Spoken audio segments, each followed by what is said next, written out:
आरव को जो फोटो मिला था वो उसकी समझ से बाहर था। तस्वीर में वो, नेहा और आदित्य किसी पार्क में खड़े थे, मुस्कुरा रहे थे, जैसे तीनों अच्छे दोस्त हों। लेकिन आरव ने कभी आदित्य से मुलाकात नहीं की थी। फिर ये तस्वीर कैसे? नेहा को जब वो तस्वीर दिखाई गई तो उसके चेहरे पर डर साफ झलक रहा था।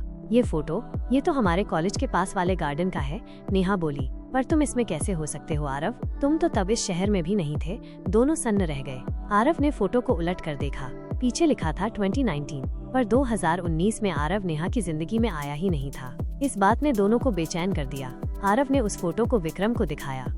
विक्रम ने फोटो की डिजिटल कॉपी स्कैन कर जांच शुरू की और हैरानी की बात ये थी कि फोटो असली थी, कोई एडिटिंग के संकेत नहीं थे।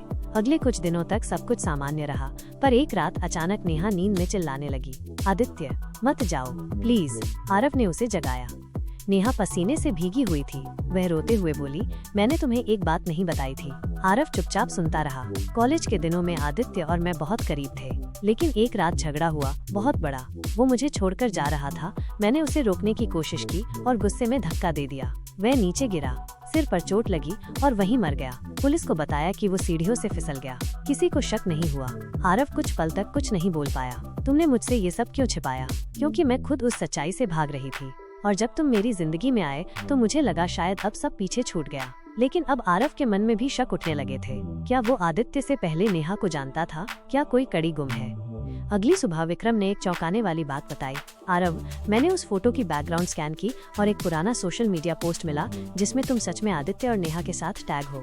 कैसे हो सकता है? आरव चौंका, क्योंकि तुम्हारा असली नाम आरव नहीं था, तुम्हारा नाम था राघव। आरव को झटका लगा। उसकी पुरानी यादें धुंधली थीं। दरअसल एक कार एक्सीडेंट में वो अपनी मेमोरी आंशिक रूप से खो चुका था।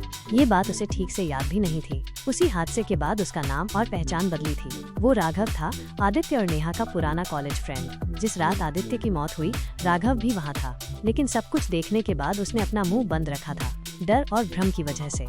अब जब नेहा ने अपने अपराध को कबूल किया और आरव की असल पहचान सामने आई, दोनों समझ चुके थे कि भागना अब मुमकिन नहीं। उन्होंने खुद जाकर पुलिस के सामने अपना बयान दिया।